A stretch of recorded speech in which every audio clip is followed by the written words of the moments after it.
Good morning to all.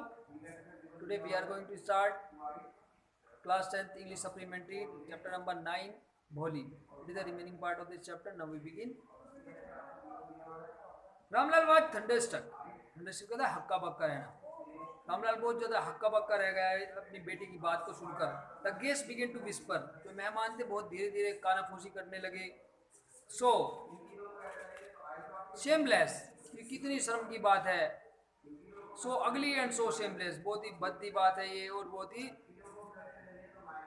बेशरम लड़की है ये. बोली you are crazy.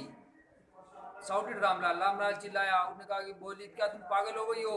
You want to disgrace your family. तुम अपनी फैमिली को बेइज्जत करने जा रही हो.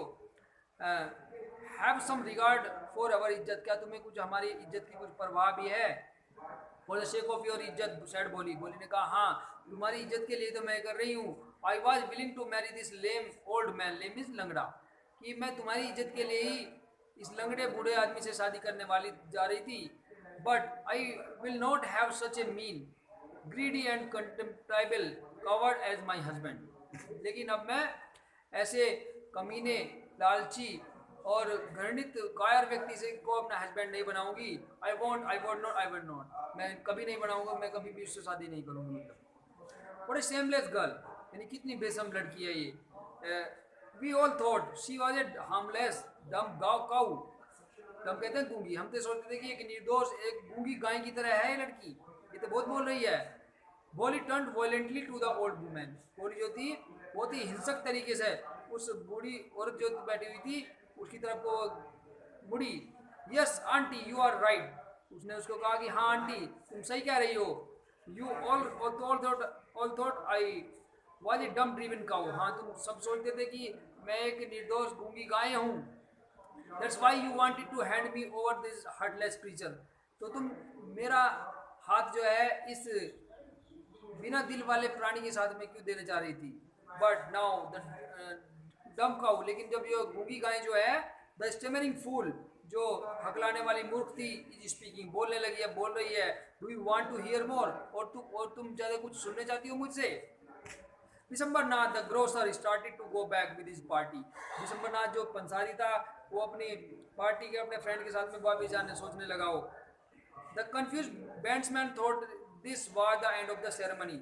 और जब सारे बैंड बजाने वाले जो थे वे बाजे बजाने वाले लोग कन्फ्यूज हो गए कि अब ये क्या हो रहा है.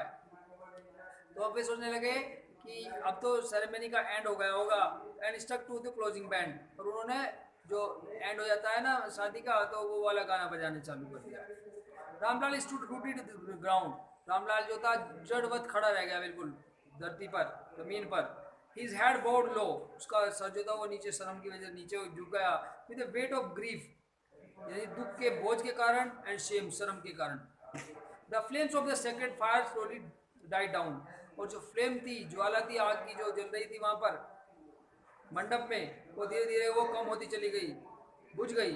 Everyone was gone. धीरे धीरे सभी जो मेहमान थे वे सभी चले गए. रामलाल टर्न टू भोली एंड सेड. रामलाल भोली की तरफ मुड़ा और उसने उसको कहा कि बट व्हाट अबाउट यू. अब तुम्हारा क्या होगा. No one will ever marry with you. No अब तो तुम्हारे से कोई भी शादी नहीं करेगा. What shall we do with you. और अब हम तुम्हारे साथ क्या करें.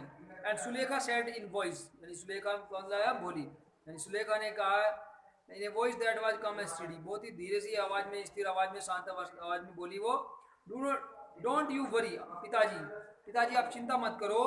इन your old age I will serve you and mother and I will teach you in the same school. और माता जी और आप बिल्कुल भी चिंता ना करो. ये तुम्हारे बुढ़ापे में मैं तुम्हारी सेवा करूंगी मम्मी की सेवा करूंगी. और मैं उस स्कूल में पढ़ाने जाऊंगी where I learn so much जहाँ पर मैंने बहुत कुछ सीखा है. It is not that right ma'am. और उसके पास में जो मैडम खड़ी थी उसकी तरफ को उसने फेस करके कहा कि क्या मैम सही कह रही हूँ ना. The teacher had all along stood in the corner. जो उसकी टीचर थी वो कोने में ही खड़ी हुई थी वॉचिंग द ड्रामा. सारे ड्रामा को उसको नाटक को देख रही थी. यस बोली ऑफ कोर्स. हाँ बिल्कुल बोली तुमने सही कहा. She replied. उसने उत्तर दिया. And in her smiling ice was a light of deep satisfaction. और उसकी मुस्कुराती हुई आंखों में जो टीचर थी एक गहरी संतुष्टि थी.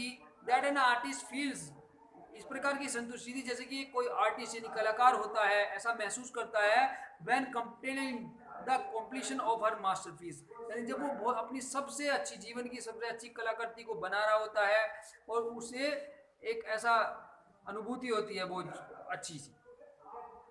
ओके स्टूडेंट्स, यहीं पर इस चैप्टर का एंड हो जाता है। आपको ये स्टोरी बहुत अच्छी लगी हुई है मुझे आशा करता हूँ मैं। Okay students, take care, bye bye.